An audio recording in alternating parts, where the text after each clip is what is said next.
Hey folks, today we're going to look at another one of my tanks that I set up over the summer. It's the Scaping with Scraps Challenge that I made, Tiki Island. It looks a little different than I did before. We're also going to talk about father fish, deep substrate, and much more. It's all coming up right after this.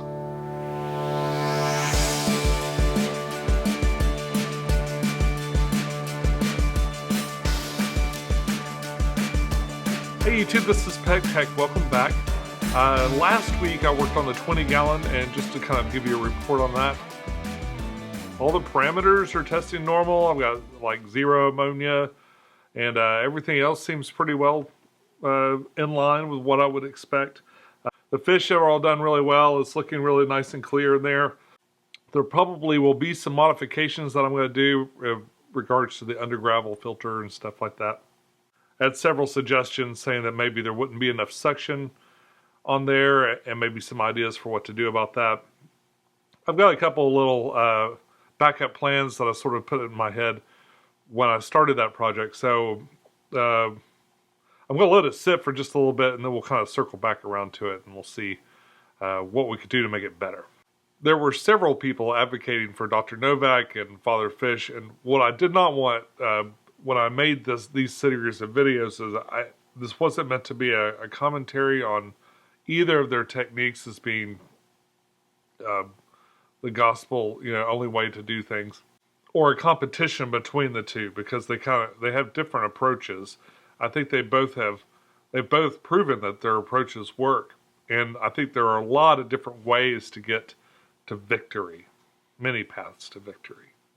Especially in terms of keeping plants and fish and stuff. The things I do are not wholly dissimilar from what both of these fellows do. My main reason for bringing up either of them is just to kind of acknowledge that that I like their content and that I think they're worth watching. Many times with people like that, I see what they're doing and I get inspired to try and do something more similar to what they're doing. It always ends up being, but I did this instead, which is probably good and probably bad in different ways. I think we all kind of make these adjustments to the prescribed way of doing things when we take on projects and make them our own. So I picked on Dr. Novak last week, and this week we're going to talk about Father Fish a bit. So Father Fish is an older gentleman in Florida. He owns a fish store. I'm not precisely sure where in Florida he is. A couple of my local fish buddies, Chattanooga Ed and James from Fish Room Fever, went down there recently and visited with him, talked to him a little bit. I think they did some fishing while they were there. What I've seen of his videos, he seems to do he does dirted tanks very much along the lines of the Wallstead method. If you've never seen this book, Ecology of the Planet Aquarium, it is guaranteed to put you to sleep. I'm kind of joking around a little bit. I was able to read parts of this. It is a little bit more. It's not cut and dry. It is definitely a science book, but it's a good read. And if you're chasing those kind of no water change parameters in your fish tank, it's something to look at. And sort of like Dustin's fish tanks, we're talking about dirted tanks, using soil. In fact, he's got a video, a couple of videos I'd like to highlight. He's got one where he makes his mix for his dirted tank, and it is a lot more than topsoil, although that's one of the ingredients. He runs through a whole list of things. I can't begin to tell you what they're all about, like what the purpose of each and every one of these are. But I definitely want to try it. If I didn't have to buy all those ingredients in bulk, I would definitely would have at least one tank set up with all those things in it. I'm going to see if I can source maybe smaller amounts of those and try the whole mix and do that at some point. But yeah, he's got a great video where he puts this mix together, and then like the next day he makes a 55-gallon dirted tank out of it.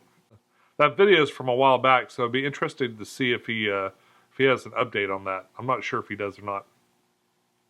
He does another couple of videos about substrate, like deep substrate, deep sand substrate. A lot of his, some of his things have like an 8-inch cap on some of them. I don't think he's advocating quite that high a cap necessarily on most of your tanks, but I think when he was talking about maybe a 10-gallon, maybe like a 2-inch cap on top would probably suffice. And he's been doing a morning show lately where about 10 o'clock in the morning he'll come on and he does a Father Fish in the Morning series. And he just comes on and chats about different things. I haven't been able to watch since I started back to work, but for a couple of weeks before work started back, I got addicted to putting that on when I did my morning chores and kind of just listening in. And I've heard him tell some people that even just adding a cap to what they already have going on in their tank could like make a huge difference, and that they wouldn't regret it or look back or doing it another way ever again. It's just that good and stable. The advantage of doing tanks the way he does them is that they can last for years and years and years. It's a way of making a very long-lived tank. And even in the environment where he's placed them in, where basically the plants are being planted, they grow for a while, he pulls them out and sells them. He puts some more in, pulling it out, putting more in, pulling it out. Even in an environment like that, these tanks can stay fairly stable and last for a decade or more. I think the silicone on the sides of the aquarium are more likely to run out than the nutrients and the ability for these tanks to grow and thrive. A lot of the tanks that I set up, especially at this size, they're short term. I might keep them for years and years and years, but typically like with my 20-gallon, maybe I'll go a year or two when I do a setup on it, and then I want to set it up again and try something else, especially if it isn't going just perfect the way I want. Then I'll break it down and set it up. But usually it's about a year to kind of settle in, another year to enjoy it and watch it get overgrown, and then for some reason I'll take it down. That's about my pace with most of these smaller aquariums. So I'm not really looking for a forever tank, especially these small sizes and stuff. And so I'm probably not going to redo an aquarium right now and do it exactly the way he would do it. But I did want to kind of take some of the inspiration of what he said and apply it here. And let's talk about how and why. Okay, so a quick update on the Tiki Mountain, I think I call it Tiki Island or Tiki Mountain aquarium. The sand waterfall had to go. It just stopped working. Like it clogged. On top of that, it was extremely noisy. Like the bubbles coming out the top, I could hear it all the way in the bedroom. I got to the point where I was having to turn it off at night. It kept triggering is something leaking? Sounds that I would hear in my ear. I keep hearing these bubbling or these weird noises at night when it was real quiet in the house, and it was just making me think an aquarium was broken someplace. I did get used to it. I sit right here on the desk next to it, and I got used to it for a while. But then when it stopped working, I just pulled all the components out because I didn't like it enough to fix it at that point. I've continually added plants to this too. I've added quite a few plants. The plants that I added in originally have started to grow, and I didn't really get a whole lot of melt back, maybe for a week or two. I got some melting plants and stuff, but now it seems to be doing really well. The fish that I've added in here, I had one pencil fish that was kind of getting beat up by its brothers and or sisters in the other tank, and I've moved it over here. I have a lot of the female endlers, like the children of the endlers that I'm trying to breed. I had a bunch of females. I put them in here, and I stuck the original male in here too to see if I could kind of continue the cycle, impregnate them, and get that nice pure strain of the original endler like mixed back in there. I've also added a number of striped coolie loaches to this tank because I love coolie loaches. Now, if you remember, I set this up with aqua soil at the bottom here. And what I think I'd like to do is I'm going to cap it. So I'm not going to move much of anything around, but I'm going to take the sand that I used in the back, which is a little bit nicer sand, and I'm going to just put a cap over the top of this. Maybe I'll I want it to be significantly over the top of where this thing is. I'm going to leave this little retaining wall that I had put in there. I'm going to leave that in there. I'm going to have to go in here and pull algae. I just pulled algae on this and did a water change on Monday. I've already got string algae and stuff. It's not to the point where it's like really messing up the tank and making it look bad. Like, it doesn't look bad in there. Man, it's just a lot of hair algae. So if I could do something to kind of help beat that, help make that a little less pervasive, I'm definitely game to try anything. Nothing spoils the fun of your tank like having to like pull algae out of it so it doesn't seem gross or doesn't look like my trapped fish in it or something. So what I'm going to do, I might pull this back off the front a little bit. I'm going to cap everything all the way up to here. I'll give it at least an inch, maybe 2 inches. And I'm going to encapsulate this soil. Now it's not like a dirted tank. And this substrate wasn't really meant to be capped, I don't think.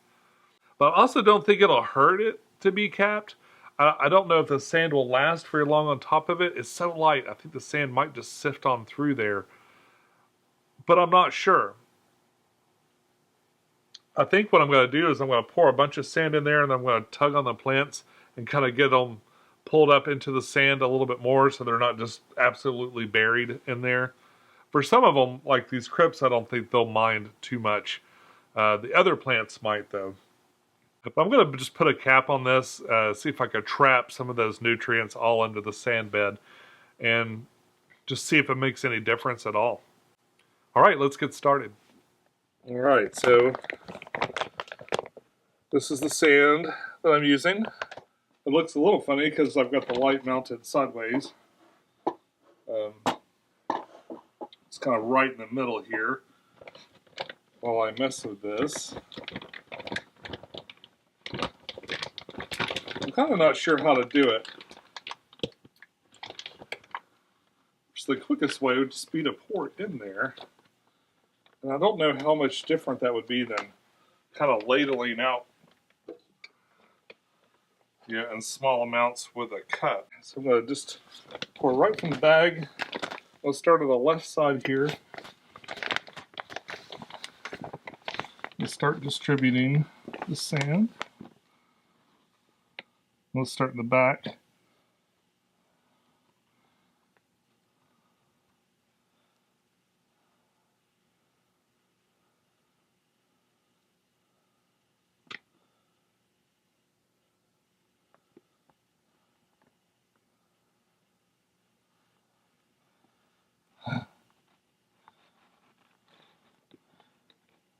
I may have to do this like in rounds or something. And I expect it to look a little rough until I knock the plants off a little bit.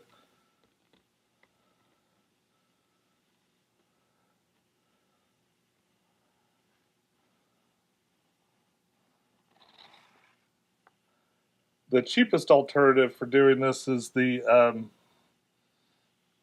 pool filter sand. It's a lot cheaper than this.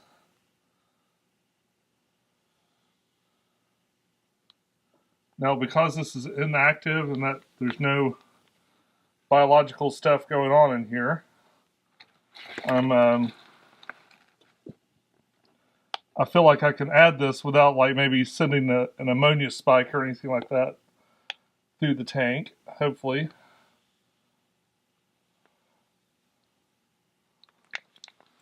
Let that settle for a second. See where I'm at. I'm not sure if I'll have enough of this. Ooh, a little faster a bit to go. I'm not sure if I'll have enough of this to do all of it or not. I'm going to lighten it up a little bit. Just make it a little easier to see. Knock some of that stuff off here and replace these plants. I actually have a pretty thin coat. You can still see the little retaining wall here. Initially, I was thinking I would go up to about this point. It's about where I got on the other side.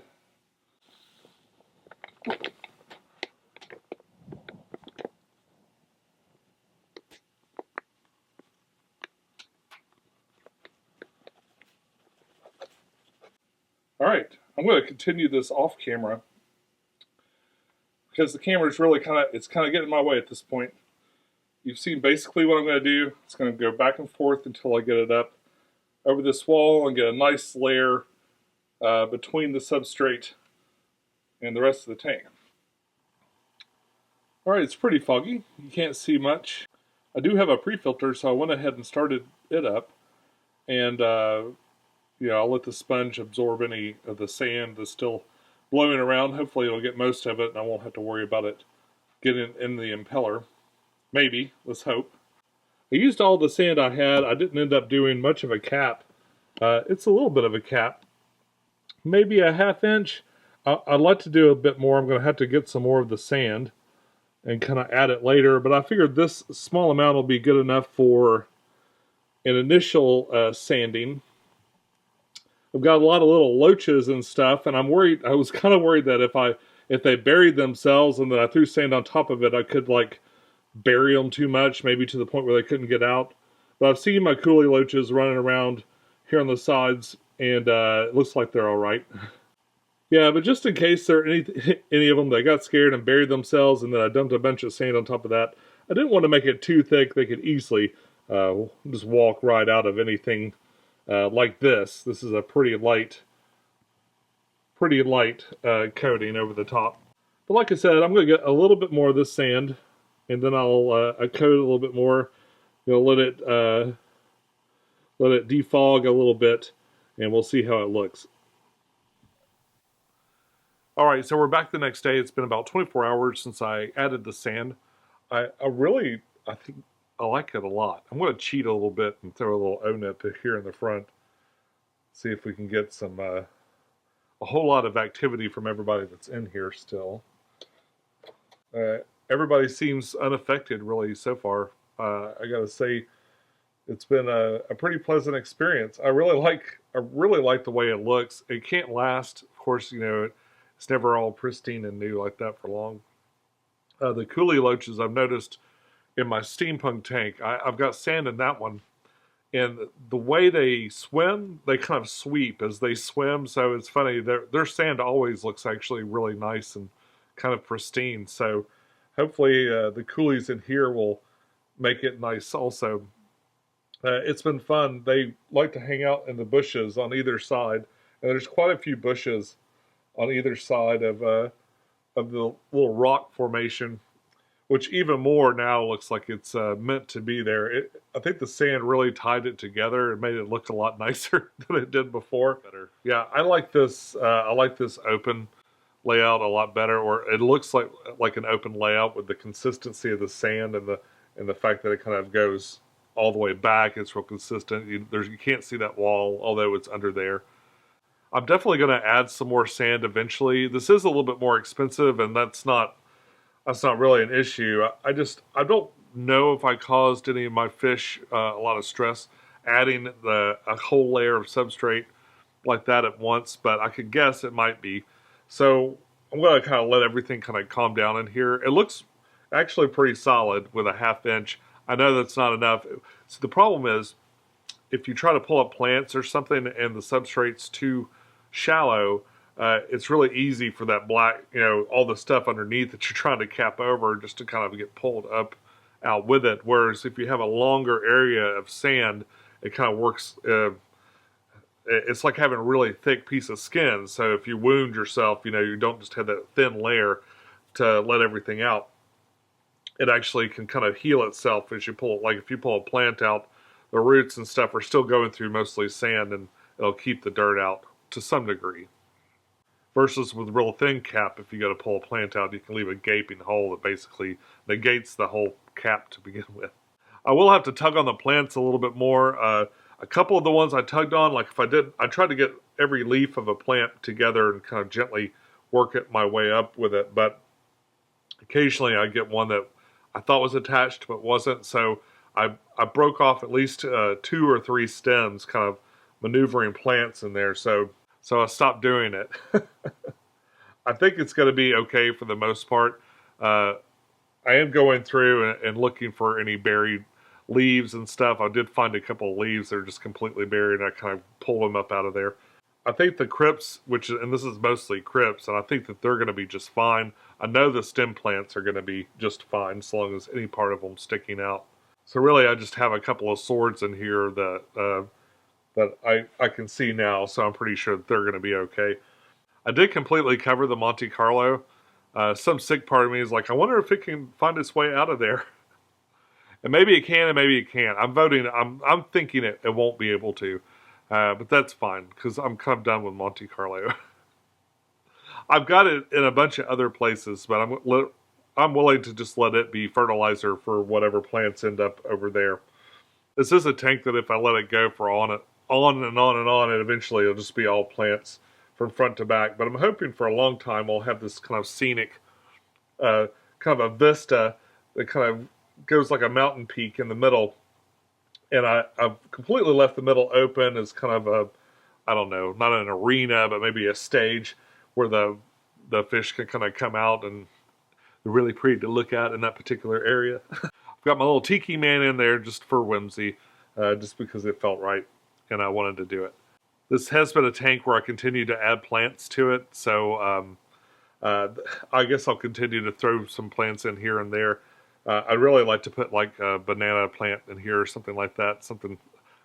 I've never kept one, but I've heard that they're pretty nice. So I was thinking about adding something fun like that, just maybe off over here. But folks, I think that's where I'm going to wrap it up today. Big thank you to all my Patreons. Thank you. You bought the sand that I used. You've bought me sand. You bought me kitty litter. You're helping this channel grow. An under gravel filter. See. And I'll continue to try new things in your honor. Thank you so much for helping me achieve what I can achieve on this channel. You've helped me more than you know, and I'll continue to use your donations to make this the best channel possible. I really appreciate it. Big shout out to the inspiration for this week's project, Father Fish. He's a lot of fun to watch. He's on just about every day, so be sure to check him out if you haven't already. I'll probably link one of my favorite videos of his at the end also. But I'll be back soon with another video, and until we meet again, follow your bliss, keep a clean tank, and I'll see you soon. Bye-bye.